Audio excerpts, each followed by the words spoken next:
Olá, irmão, irmã, graça e paz da parte de Jesus, o nosso Senhor. Espero que vocês estejam todos bem e que a família de vocês esteja em paz. E oro para que esse tempo aqui que a gente vai ter diante do Senhor seja um tempo muito especial de Deus para a nossa vida.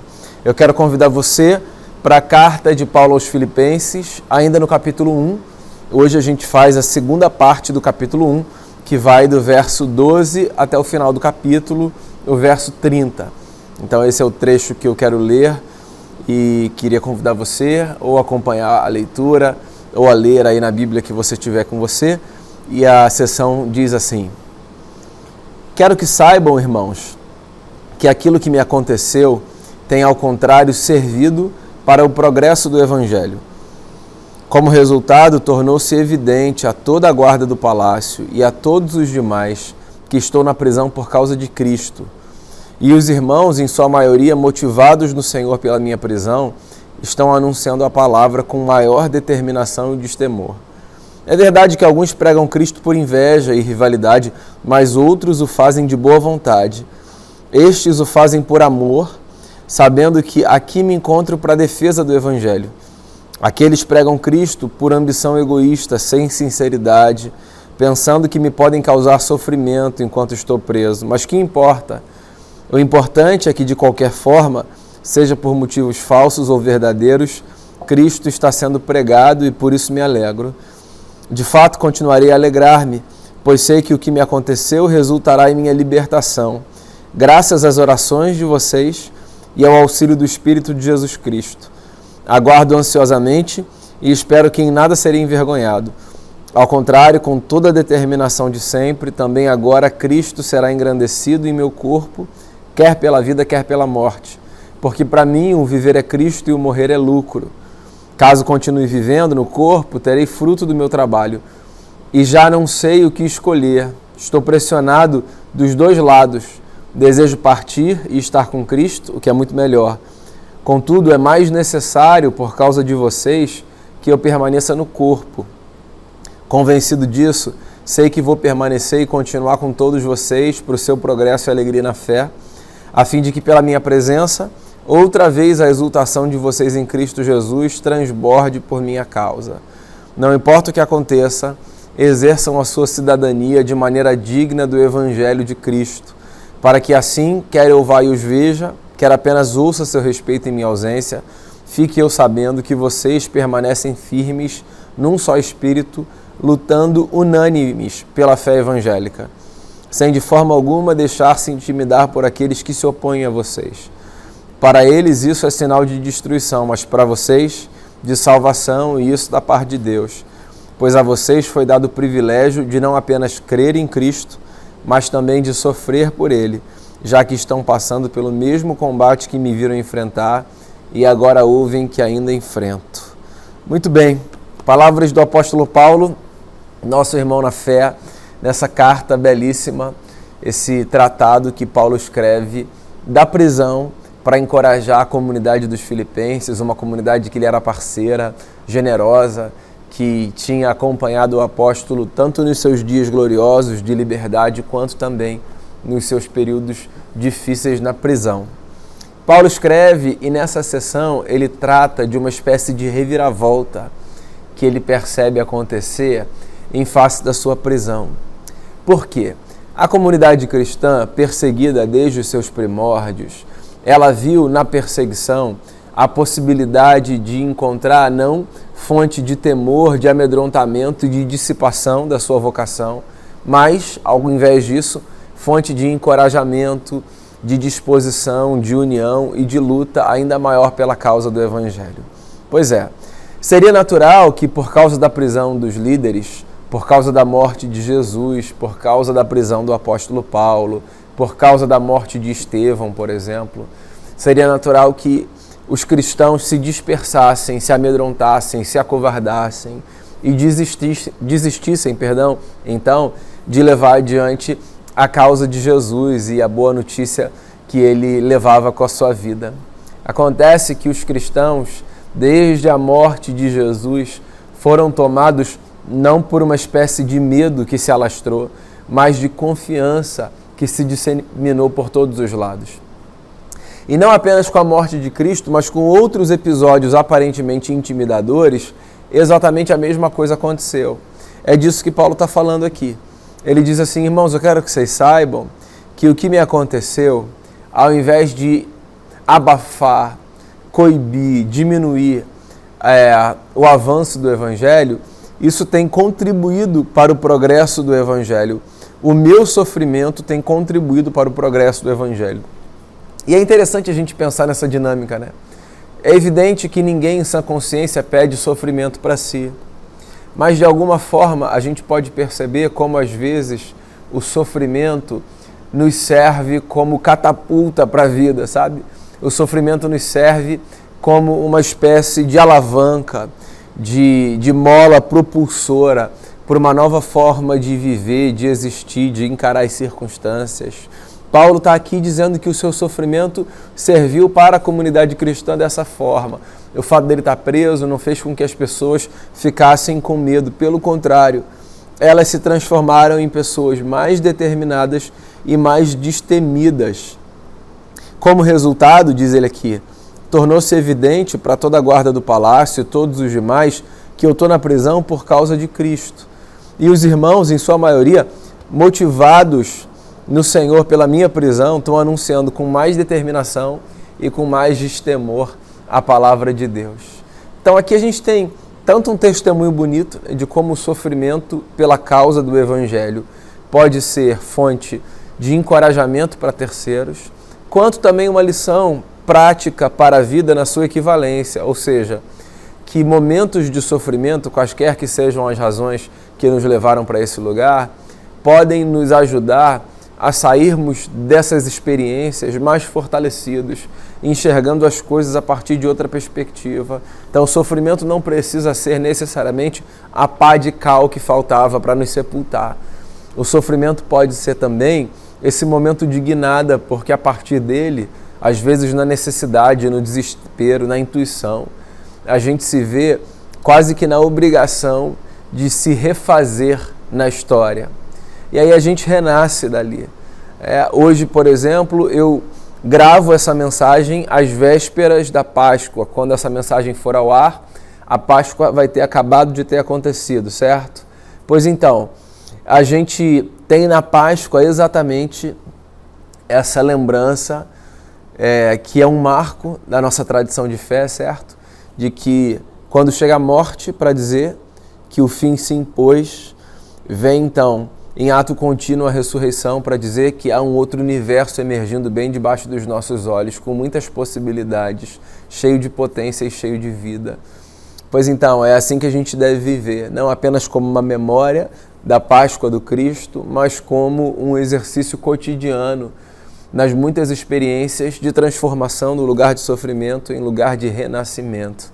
Então, Paulo está aqui, do verso 12 ao verso 14, partilhando que uma reviravolta aconteceu e a sua prisão não intimidou os cristãos, mas deu gás, energia e força para que os seus irmãos e as suas irmãs prosseguissem no avanço do Evangelho e do reino do Cristo. Aí ele fala uma coisa interessante aqui, do verso 15 ao verso 18. É verdade que alguns pregam Cristo por inveja e rivalidade, mas outros o fazem de boa vontade. Estes o fazem por amor, sabendo que aqui me encontro para a defesa do Evangelho. Aqueles pregam Cristo por ambição egoísta, sem sinceridade, pensando que me podem causar sofrimento enquanto estou preso. Mas que importa?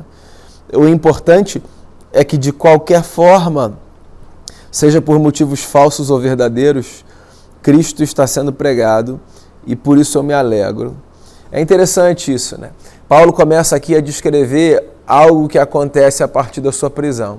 O Evangelho continua sendo pregado, mas ele recebe notícias de que, visivelmente, eu imagino, o que motivava algumas pessoas a pregarem o Evangelho não era a mesma coisa que motivava as outras. Então, algumas pessoas, diz aqui o apóstolo Paulo, pregavam o Evangelho de boa vontade, com alegria, sem ambição, sem egoísmo.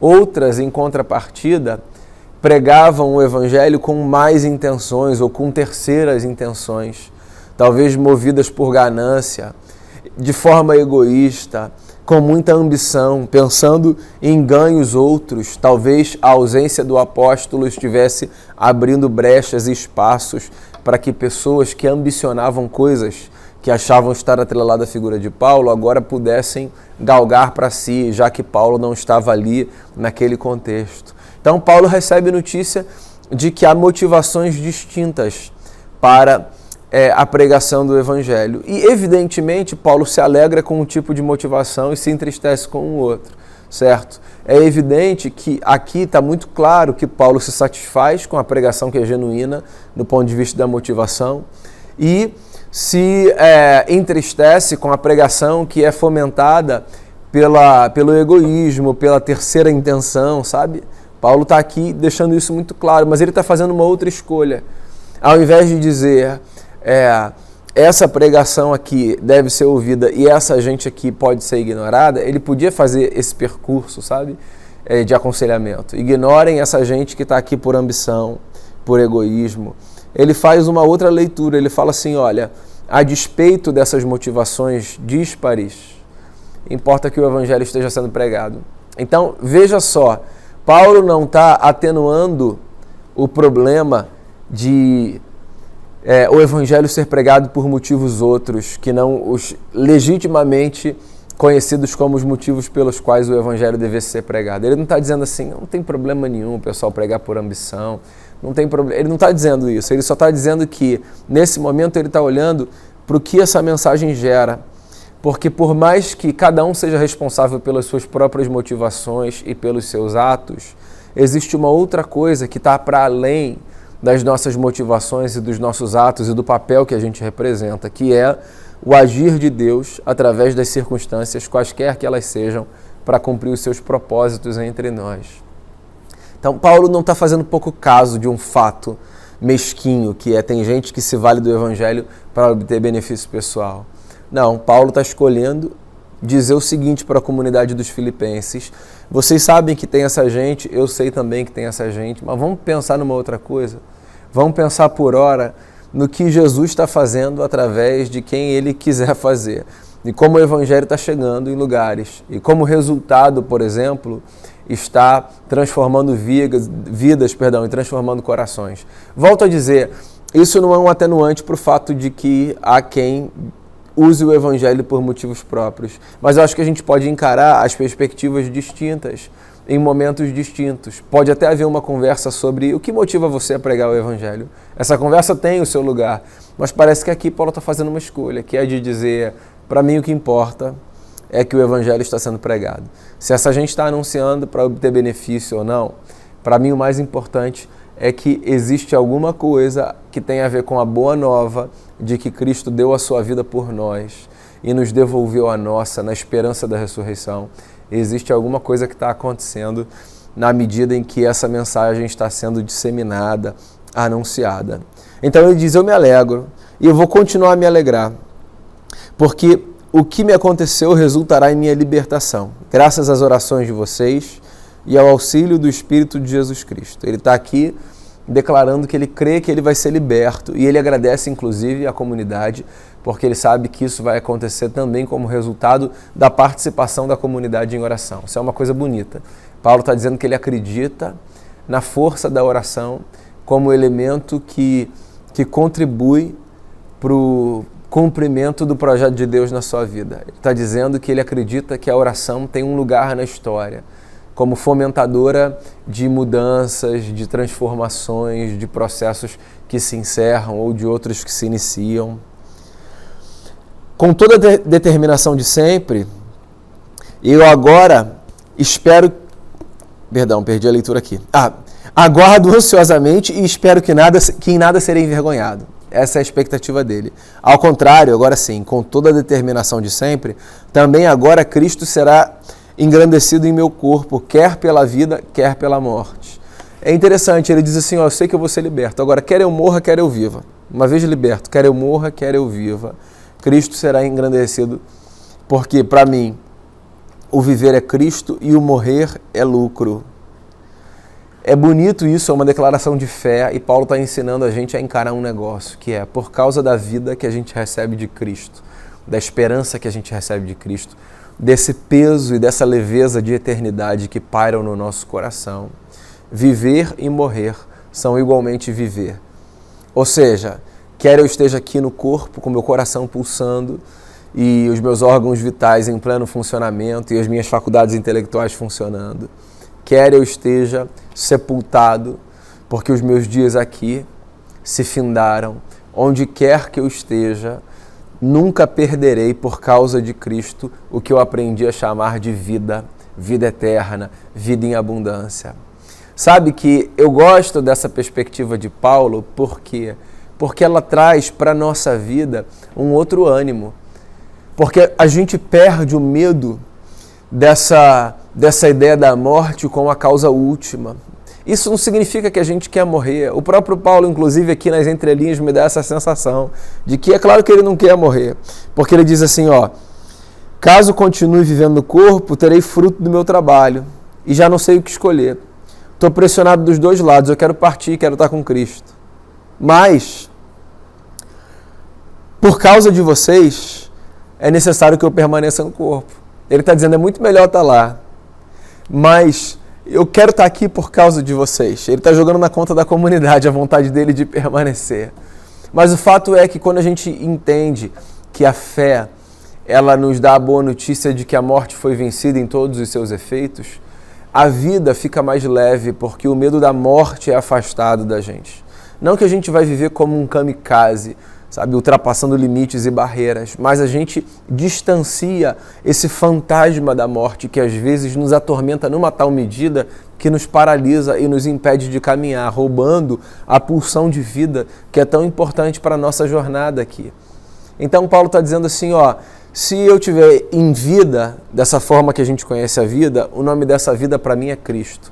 Se eu tiver morto, isso será para mim lucro, porque morte ou vida são para aqueles e aquelas que nasceram de novo em Cristo Jesus, vida. E aí Paulo então diz assim, eu preciso ficar aqui por vocês. E convencido disso, eu sei que eu vou permanecer e continuar com todos vocês, para o progresso de vocês e a alegria na fé, a fim de que pela minha presença, outra vez a exultação de vocês em Cristo Jesus transborde por minha causa. Aí ele dá um conselho aqui para a comunidade dos filipenses, e essa é a parte final do capítulo 1. Não importa o que aconteça, exerçam a sua cidadania de maneira digna do Evangelho de Jesus, para que assim, quer eu vá e os veja, quer apenas ouça seu respeito em minha ausência, fique eu sabendo que vocês permanecem firmes num só espírito, lutando unânimes pela fé evangélica, sem de forma alguma deixar-se intimidar por aqueles que se opõem a vocês. Não importa o que aconteça, exerçam a cidadania de vocês de modo digno do Evangelho ou de maneira digna do Evangelho. Fiquem firmes e aconteça o que acontecer, vivam honrando o Evangelho de Jesus. Esse conselho, por mais genérico que seja, e é bom que seja genérico, porque cada um vive a vida de um jeito. Esse conselho é fundamental para todos nós. Você vive a vida do seu jeito, eu vivo a vida do meu jeito. No que diz respeito a culturas, a hábitos, a rotinas, a trabalhos, a relações, nós temos aqui as nossas configurações próprias, mas todos temos a mesma baliza, uma vida digna do Evangelho de Cristo, ou seja, uma vida que faça com que, à luz do Evangelho, nós sejamos tidos como aprovados e não como reprovados. Ele diz assim, de forma alguma deixem que outros intimidem vocês. Para eles, isso é sinal de destruição. Para vocês, de salvação da parte de Deus. Porque a vocês foi dado o privilégio de não apenas crer em Cristo, mas também de sofrer por Ele, já que estão passando pelo mesmo combate que me viram enfrentar e agora ouvem que ainda enfrento. Esse é o conselho final de Paulo. Não se deixem intimidar, porque a intimidação é exatamente o que os que se levantam contra vocês desejam ver na face de vocês. Eles desejam ver o medo, eles desejam ver o pavor, eles desejam ver a insegurança, eles desejam ver a diminuição da estatura de vocês a partir do desconforto que vocês sentem ao perceberem que eles estão aí como gigantes diante de si. Não se deixem intimidar. Lembrem-se que, por Cristo, inclusive sofrer é um privilégio. Percebe? Assim Paulo termina o capítulo 1. E o que ele está fazendo com a comunidade dos filipenses é rearrumar a leitura que aquela comunidade faz sobre a vida, o sofrimento, as lutas, as derrotas e as vitórias. Paulo está ensinando aquela gente a olhar o sofrimento não como um atestado de derrota, mas como a possibilidade de uma reorganização para que a jornada seja vivida ainda com mais espírito de perseverança, de luta, de disposição e de ânimo. Paulo toma o seu próprio exemplo e encoraja os seus irmãos e irmãs a permanecerem firmes, honrando o Evangelho com o qual eles se comprometeram, acreditando que quer nas algemas, quer na liberdade, onde quer que a gente esteja e atravessando o que for que a gente atravesse, existe um compromisso que deve ser inadiável, inarredável, um compromisso que deve ser mantido firme dentro do nosso coração, o de fazermos com que Cristo seja honrado com a nossa vida, o testemunho seja partilhado com os nossos lábios e o Evangelho seja expandido através da graça de Deus que se faz operar por meio de gente como a gente. Então, que no meio das lutas e dos sofrimentos você permaneça firme, acreditando que, como ensina o apóstolo Paulo aqui, no Senhor o nosso trabalho não é vão e aquele que começou a boa obra em nós há de completá-la até o dia de Cristo Jesus. Espero você no nosso próximo encontro para mais um capítulo conhecendo a nossa Bíblia aqui na Carta de Paulo aos Filipenses. Deus abençoe a sua vida.